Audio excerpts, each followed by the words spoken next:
These gumboots are not for sale. The gumboots are in an exhibition looking back over 100 years before the 1960s. These 63 pairs have graffiti faces of historical figures. The number of people who are here range from thinkers to writers to poets to musicians to actual leaders of revolutions. And they got there because they did what they knew to do to the best of their ability and then used their passion. In this case, it was a passion to fight against a struggle. The gumboots have a symbolic message according to Wambui Kameru. I'm using gumboots for 3 reasons. Gumboots are a tool of resistance. So in South Africa, the mine workers who often worked in darkness and who were unable to communicate because they were banned from talking to each other, developed a way of communication by slapping the gumboots and the chains that they were attached to, because they were chained to each other. So it developed out of there because they communicated, and then it became a symbol of hope that things would change. The second reason is because gumboots were developed for warfare. So the Duke of Wellington in the Battle of Waterloo developed these gumboots and won against Napoleon. The third reason is because in African guerrilla warfare, we can often get the uniforms and afford to get the uniforms, but not the footwear. So what they use are industrial gumboots. The setting of the exhibition is a bar, a place that played a significant role in Africa's struggle for independence. Africans could only congregate in 2 places without raising suspicion during times of revolution and even during times of war: bars and churches. The 63 faces in the exhibition are meant to demonstrate that the African independence did not happen in isolation. Kenya's decolonization did not happen in isolation. I just gave the example of Gandhi arriving in South Africa, finding colored people being oppressed, fighting and agitating against that, going back to India and saying we need independence from the British,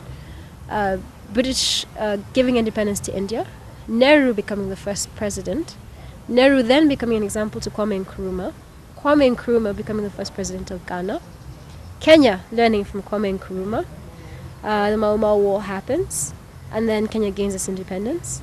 Malcolm X hears about Mau Mau, and he says we need a Mau Mau in Mississippi, we need a Mau Mau in Alabama.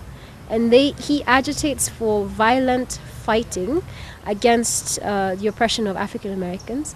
And in 1963, John F. Kennedy grants what is, in my opinion, an independence declaration for African Americans. This nation was founded by men of many nations and backgrounds. It was founded on the principle that all men are created equal, and that the rights of every man are diminished when the rights of one man are threatened. Today we are committed to a worldwide struggle to promote and protect the rights of all who wish to be free. So John F. Kennedy's role is important in the 60s because he then says that African Americans should have the same rights as white Americans. And that sounds like an Independence Day speech. The solidarity of the struggle extended outside the African continent.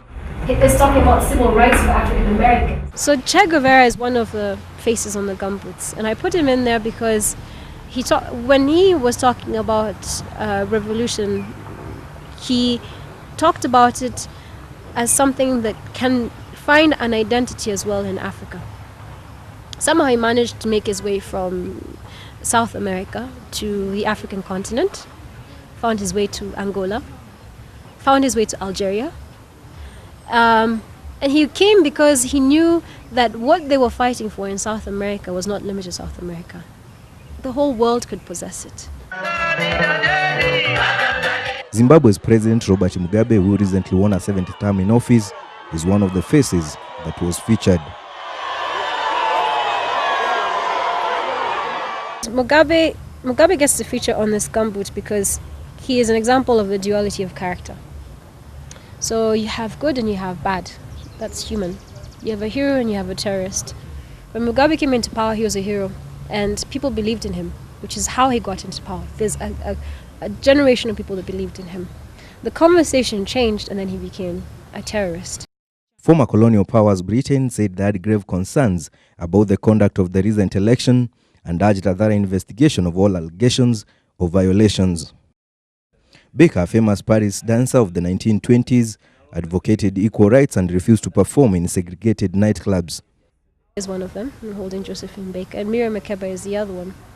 Now, Josephine Baker was an African American who, because she was African American, was not going to have the same opportunities to be an international standard star. So she left she left the U.S. and went to France, and in France she was a sensation, an international star. Miriam Makeba, who died aged 76, was known as Mama Africa and the Empress of African Song. She sang A Luta Continua, which was written for Samora Machel and for the independence of Mozambique. So she shows that music can also be used to encourage revolutions. She was one of the most visible and outspoken opponents of South Africa's apartheid regime from the 1960s. I don't think there would have come anything out of it, and that's one of the reasons that I left South Africa, because there was just no scope for me as a black entertainer. 17 African territories got independence from the strong arm of European colonial rule in the 1960s. A significant number of African countries that gained independence in the 60s will be commemorating their 50 years of independence within this decade.